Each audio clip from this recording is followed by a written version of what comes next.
然后你要花时间弄懂的是2之2，需要花时间弄懂的是2之2。第一个要弄懂空间关系，像你抬头看天空，对不对？星星在那里，它会天天在那里吗？不会，所以要先做定位、坐标定位。地理坐标学过吗？哈，地球的坐标学过吗？哈，然后天空的坐标也是有一套系统。那这套系统有很不同的，有不同标准会分出不同的结果啦。就跟你们数学学习坐标了吗？还没学习坐标对不对？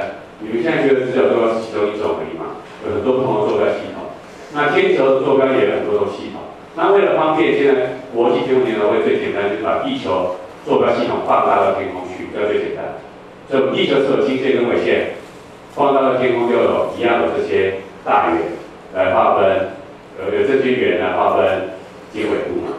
那因为它是用赤道为基准把地球怎么放大出去，我们是以赤道为基准分成平行赤道的什么纬线，然后通过2级划分经线，所以天空也是有这个坐标系统，就叫赤经跟赤纬。以上我所念的这些，考试有考虑会附资料给你，或附图给你，所以你不要背这些细节。但是基本的观念要会的是，天空中的定位就是靠这个天球，然后这个在101年有考过的题目，这一题其实严格来说就是了解我们抬头看天空的这一现象而已。然后这一题我印象就很深刻，我儿子一看到古人，回来跟我讲，古人讲的都是错的。当然，我对古人这种考法有意见。古人谁叫古人？对你们来讲，我可能就是古人。所以古人他的定义不够严谨的哈。你的古人指的是亚里士多德还是哥白尼？懂我意思吗？可能就是不同的古人有不同的见解嘛。你懂我意思吗？所以像这个题目不够严谨，但是你真的考学测，你不要想太多。他讲的就是以前跟现代人的想法的差别而已。没有针对某一个特定的古人，但是古人讲的都是错的吗？不见得。我们现在用行星、恒星沿用以前的台词，这是沿用台词的结果。事实上，我们现在知道，恒星是真的不会动吗？不是，而是能够自己发光跟发热，这是我们现在定义。那以前是他们在天上相对物质几乎不变来定义的。所以像我们讲金木水火土这一些都行星。古人也叫他们行星嘛。那太阳古人，就在哥白尼以前太阳在过去的观念，它是一颗恒星，还是行星？它是行星。但我们现在来讲它是恒星，就是不一样的。所以以前的人会分出行星，就看它的天上的位置是相对不变，还是相对会变动的。所以像构成星座的就叫做恒星。而在星座这些不动、看似相对不动的位置，移动就叫做行星，这是古人的定义。那我们现在不这样定义哦，我们现在不这样定义，我们只有能不能自己发出光与热进行核反应来分类。这其实背起来就会了哈。这个虽然讲起来是基本的观念，但是很多同学都会忽略掉。然后周日运动跟不同纬度星空，我们高一花很多时间。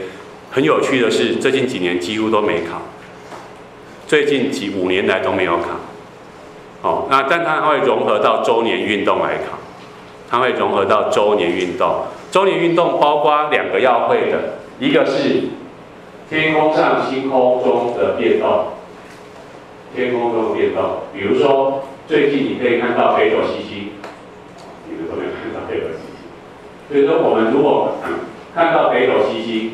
在这个季节，经常在天黑之后就可以看到它。但是在冬天呢，天黑之后其实不容易见到它，取而代之是先后座。像这样子，这一些星座的差别。像现在有时候你会看到天蝎座、牛郎织女星这一些，可是到冬天就看不到。所以第一个是不同月份、不同季节，在1年当中星空的周年运动变化。另外一个会考的是季节的变动。这几年这些观念考的还蛮多的。那所以这边你看到的几乎都归类到周年运动，其实这有很多，一大堆，考过很多次了。那现在请各位看一下102年这2题大概考到所有人。因为这两题融合了周日运动、周年运动还月相盈亏，所以这个如果你学会，今天就没有排了。我们上到5点，对不对？来，这两个题目高一我们做过吗？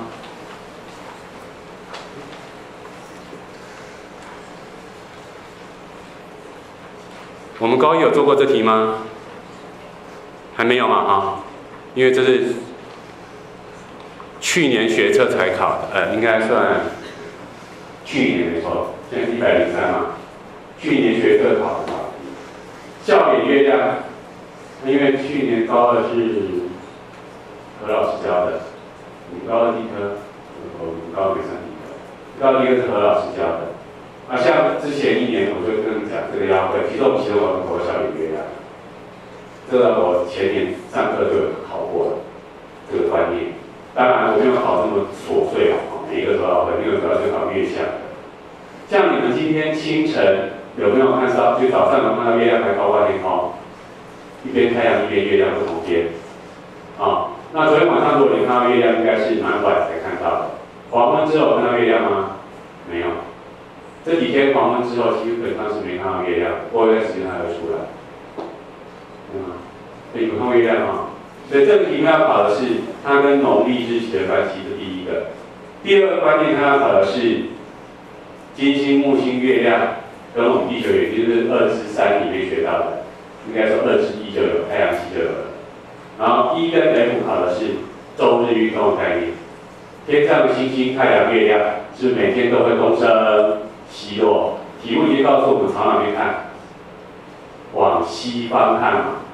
所以你现在如果面对西方，这是很多同学常常考问我的，老师，那我在哪边看西方？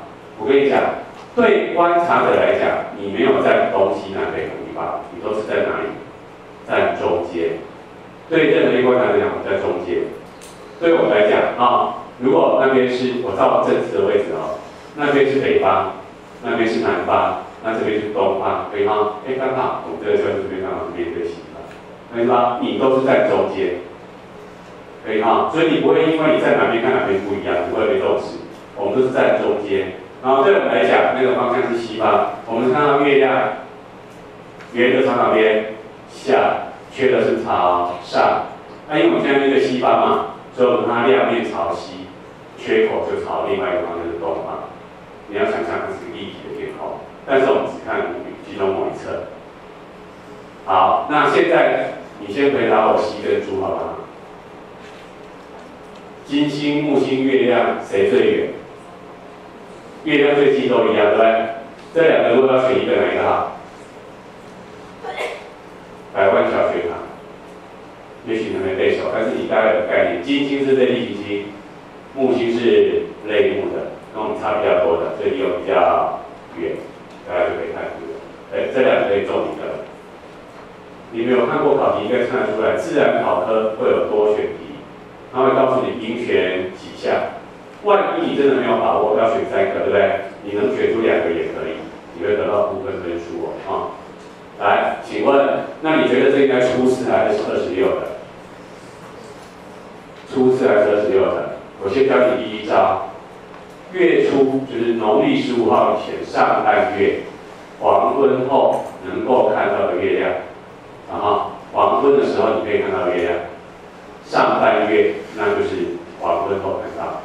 可以吗？那如果你在天亮前，天亮这段时间看得到的，清晨这段时间看得到的，那就代表什么？多半是15号或15号以后的，可以吗？好，你先有这个基本的概念，当然你要能够解题会比较好回答。所以是在黄昏后，农历初四看到，可能性比较高。如果是农历26已经到月底了嘛，那通常在清晨这段时间看得见。有上半月的、月初的每月跟月底的残月，然后再来一个，它会往哪边落下？它会往哪边落下？第一个关键是有没有星星、太阳、月亮是垂直地面升起的？有，在哪里？赤道。有没有平行地面运动的？哪里？两极，可以吗？但是其他地方都会是斜斜的。那怎么斜？都是绕着地球自转轴。上慢慢开来，没关系。所以你大概能够感觉，你现在如果面对西边，我们在中间哦，好吗？我们如果面对西边，那右手是哪一边？北还是南？这是自己要有的空间观念。面对西边的右手边是北边，这边是南边，所以以台北市来讲，北极星应该在那个方向嘛，所以它会照着这个轴做旋转。怎么样？如果轴在那边，它是垂直它照，最后往右下左下角，往右下角。你如果真的都懂了，你可以很快回答这些问题。他没有办法真的都懂了，慢慢做，一步一步做啊。来，我做一次给你们看好了。所以像这种题目，大概是最有难度的。我们是不是应该先中场休息一下，喘口气，然后你们也想一想几个关键点，你先找到哦。在台北面对西方，然后你去解这一题看看。我们休息10分钟，待会钟响我们再继续。